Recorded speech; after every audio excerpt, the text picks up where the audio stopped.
This is a story about education, environmental education, in a country where most people never get to high school.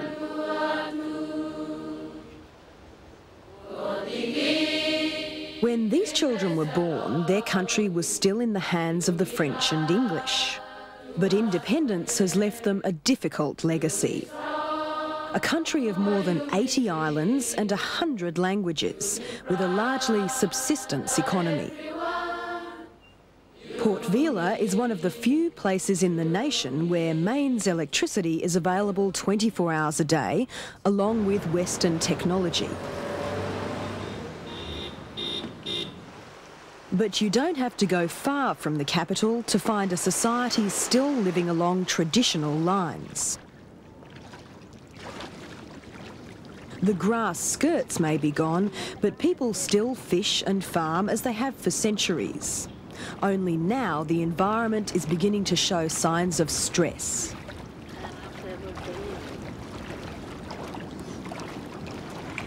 In this part of the world, the sea is the nearest thing to a supermarket. The women of this village spend 4 hours every day sifting through the sand looking for shellfish, protein for the evening meal. But every year it gets a little bit harder and takes them a little bit longer.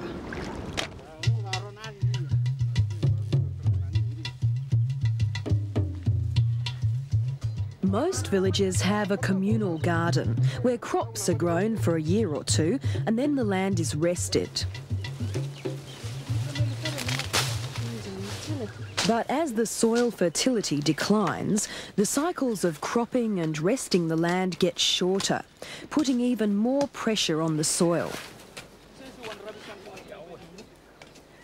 There's no extra land to use, these are islands, and no one has cash for expensive fertilisers.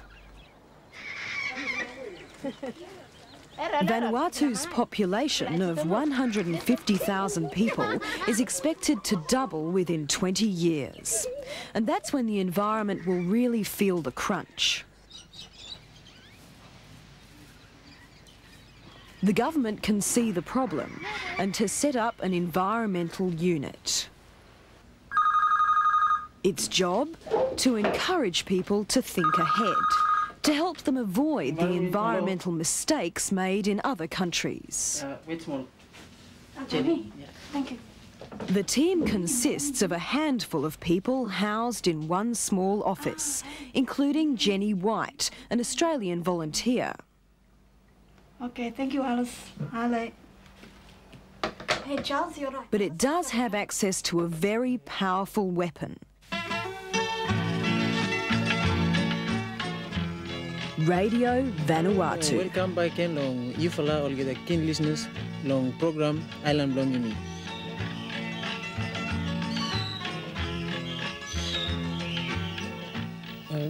Vanuatu is made up of scattered islands, and we don't have any TVs. And to distribute newspapers, our transportation network is not efficient enough to reach everybody. But the radio is the only effective way that we can get the information down to the local people in the rural areas. Radio gets the message to where it's needed most. In Vanuatu, virtually all land has what's called a custom owner, usually a local community. But it's not necessarily democratic. In each community, the chief is the one who has the final say on everything. The custom rights are so strong that not even the government can overrule them. It's the reason the country hasn't been able to establish a single national park. In this culture, environmental education has to be done at the grassroots level. 22-year-old Alice ATHY is a field worker for the National Council of Women. Her main job is to travel to remote villages and to help the local women, sometimes showing them how to build cheap, basic essentials like tanks for safe drinking water.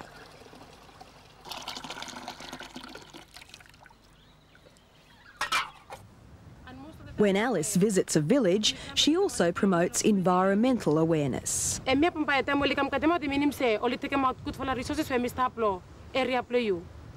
So what I'm trying to tell these people, I'm trying to tell them that the community and the environment are very important, and they have to be aware of the future development. What I'm trying to tell them is that they have to know that they have to save some of the things for the future generation. And they have to think that their life is their land, or their land is their life. Trees are everywhere, they give us many things, a home for many creatures and many medicines. The message is getting across in some very innovative ways. The One Smolbag theatre group travels to isolated villages, performing an environmental pantomime for children. But everybody watches and enjoys. Yes, in the end we'll pay.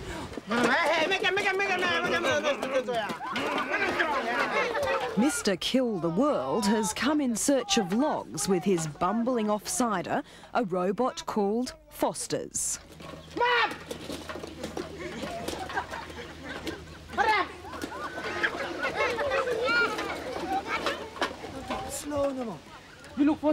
The goodies of the piece tell the children to grow like trees, reminding the chief how long it takes for a forest to mature. Foster's, in tears, finally gets the point and changes sides. People hear the word environment, they don't even know what environment means. Dramatizing the word itself and extending it more, people then realize, and most of the time people say this is the first time we've seen such thing, and we learn a lot more when we see everything dramatized. But you know, Savi, when I only find them you know, Savi, Sakamolo, Sowarosem, I only find them you more Sakamulo Calabus. No, I know some villages that stand to benefit, you know, with big money, say, million baht, I don't know, if they let someone come in and take some logs. And there's going to always be logging. It's partly making it selective, looking at how you replant, that kind of stuff too. But I think that's why we wanted a pantomime for children. We've got to look at the long term of Vanuatu, and the future is with the kids.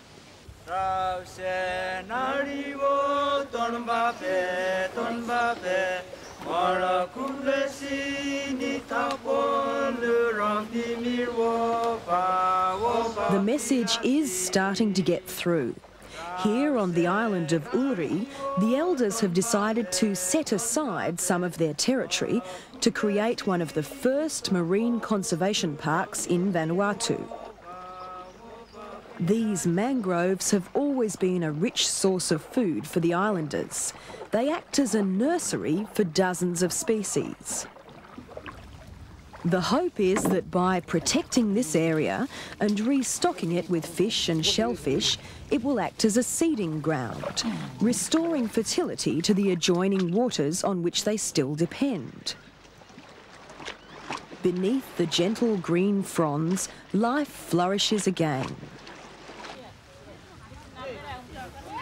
To mark their decision, the community held a special feast and ceremony, inviting the chiefs from neighbouring communities, and Charles, the environmental hero, with Jenny, honoured guests from the government. I'm meeting Semi one had his sin, being time when you start and want something also we must sacrifice some yumi long where you start long. But meeting say long future. Long hard working for you, meeting some by me, people like because some benefit, long help them community, more long at the same time people help them Malakula, more country as a whole. It's an important first step for the environment, a small place safe from human exploitation. The village elders and honoured visitors travel to the conservation zone. On a shallow reef, they place a marker, a frond of Namwele leaves. In Melanesian culture, the Namwele is a powerful symbol, the symbol of taboo. Leave this place alone.